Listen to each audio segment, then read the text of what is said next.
107.5 WBLS, your number one source for R&B. My name is Rakia Mays. We are here with the Screen Grab with the amazing Oscar-winning actress, comedian extraordinaire. Say hello to Monique. Hey, everybody. Hey, sis. How you doing? It's so good to see wonderful, you. baby. How you doing? Your energy feels good. You're glowing. Oh, so does yours. Well, thank you. When we first greeted one another, yeah, it felt real, and I'm grateful for that. I'm glad. Yes. I'm glad. You know, the way you begin is the way you end. So we just say it again right to the camera. The way you begin is the way you end. And then bring it on back. Smart, okay. Right. Start right and do it right, right? Always. Smartly. So you've got this new film, Yes. Blackbird, and it's the first time we've really seen you since Precious, to Yes. tell you the truth. But you own this, which I like. We have part ownership in it. Yes, yes, ma'am. an executive producer. Yes. And so tell me what it was about this film that made you say, you know what, this is my comeback to the screen in a way. You know, Blackbird is necessary, and it's the right time. And the message is so beautiful and so strong, we can no longer deny it. And once Sydney and I got past page 1, we knew we had to be a part of this. And what an honor to be a part of something that can truly change hearts and open minds. Wow. I love to make people laugh. That's right. But we love to make people think. And this is one of those movies that will make our beautiful church families, maybe it'll make them think a little differently. Because with this movie, it's about a young man who was really struggling with his own identity and his sexuality, and really trying to be accepted for who he is, because he's been taught to be gay is the worst sin you could ever commit, because he's raised in such a strict Christian upbringing. His mom, who I play, baby, she believes everything in that Bible. And you played it so well. Thank you. Yes, you did. Thank you. Because you were the Christian mom that was not having it.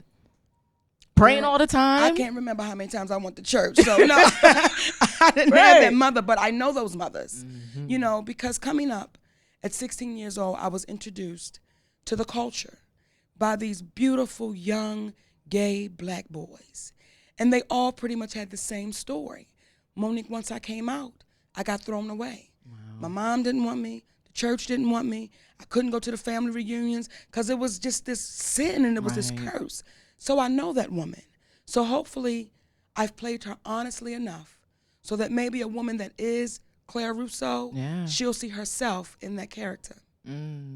I remember when you won your Oscar and you made that amazing speech. You had on your blue like Hattie McDaniel and you showed love to her.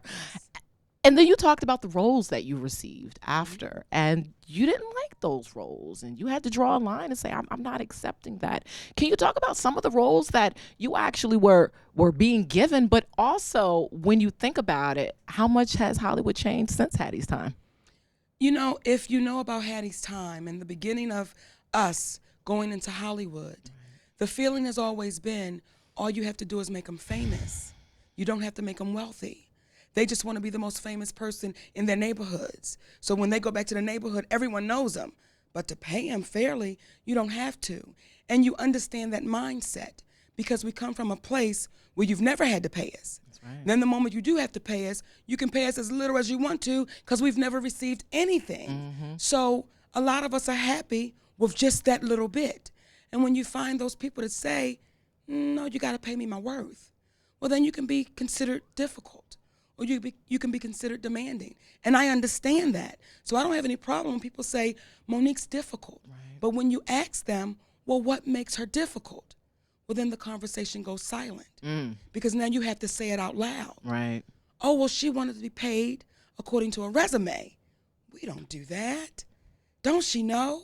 So that's the only point that I've ever made. And with those scripts and those offers, see, Hattie McDaniel looked out for a little girl like me. That's right. When she had no idea who I was. That's right. And she said, I'm going to take these bumps, these bruises, these kicks in my behind so that you don't have to. Well, I honor what she did. And there's going to be a little girl that I'll never meet. And I'm saying to her, I'll take the name calling. I'll take people questioning my character, though I will let you know who I am, but I'll take that if it makes it easier for you. We're obligated to do that. That's right. That's right. You know, and there was a situation recently. Everyone's talking about it between you and Lee Daniels. You did all the rounds, and he was on CNN. You showed his emails. Were you supposed to be on Empire and be Cookie or not? He said, she said. But what was very interesting to me is you did an interview, and you were saying it wasn't always about the money or just about the money. You were saying, I'm a mother. Yes. I'm a mother. I'm a wife. And you wanted to be there for your children. And Yes. and that stuck out to me because there's been a conversation going on where last year Oprah said, if I had children, I wouldn't have the success I have today. Wendy Williams a few months ago said, women who are married and who have children, it slows their momentum and it affects their career. When you hear those things, what do you think? Well, I understand it because that's the shoes that they stand in. But the shoes I stand in, see, I have an older son that's 25. 4 kids you have. I have 4 babies. Whoa. Shalon's 25, Michael's Wow. 11, and David and Jonathan are 9, the twins. Twins. But me and my oldest son, we have a very strained relationship because I followed all of the quote-unquote rules. I was at every event, at every party, everywhere you told me to be, but what I wasn't doing was nurturing my baby. So now at 25 years old, we can't really have those mommy and son talks because we really don't know each other. Right. And I regret that. Well, the universe said, we're going to give you another shot. And they gave me 3 more beautiful babies. So lesson learned. Do I think it slowed me down? By no means. It gave me what I needed, and that was the priority of what's most important. Because see, when those women get to the end of their journey, who's going to be there? When they're taking those last breaths? Will it be the business or will it be the family that you wish for? Well, I had that family. It's not something I'm wishing for. I was given that. So I'm going to nurture that and take care of that. So however they want to swing that bat, swing it. Right. This is my bat. Right. And this is how I'm going to swing it. So I say to those women that want to be in this business, go get it. Just know your priorities. That's all. Right. And that was my next question, and there's a lot of women. And women, unfortunately, we deal with these little boxes society puts us in. And you're supposed to be a certain age when you have a baby, a certain age when you get married. And then you've got that little clock that does tick. It ticks for men as well, the whispers in your ear. And dealing with feeling selfish. Am I selfish? What should I do? So you just spoke to the women that may feel like that, but say there's a woman watching and she's like, I want to be like Monique. I want to have a family. How do I balance it? Can I really have it all? Yes, because I have an amazing husband who was my business partner, who was an amazing dad. And when you know how Wonder Twin Powers activate, that's what me and Sydney do, baby. Nice. Wonder Twin Powers activate. Mommy got to go do what she got to do, and Daddy right here holding it down. There's FaceTime now. There's all these things now that keep us involved and keep us there. And see, what happens is, oftentimes when those mommies go home, they forget that they're mommies. And they still want to be the entertainer. That's right. They still want to be catered to and treated like a star. When I'm home, I'm mommy. I'm making double fudge chocolate cakes. Now, it didn't turn out right, baby, okay? It didn't. That damn thing stuck to the pan. I tried to put icing over it to fill it in. Like, really? And they didn't want to hurt my feelings. They chewing and looking at me like, Mom. What is really going on? They was like, Mommy, this ain't what you do. This ain't what you do. So when I'm home, I'm mommy. I'm nothing more. I'm a wife. I'm not an entertainer. I'm not an Oscar winner. I'm not an Image Award winner. I'm mommy, and I'm my husband's wife.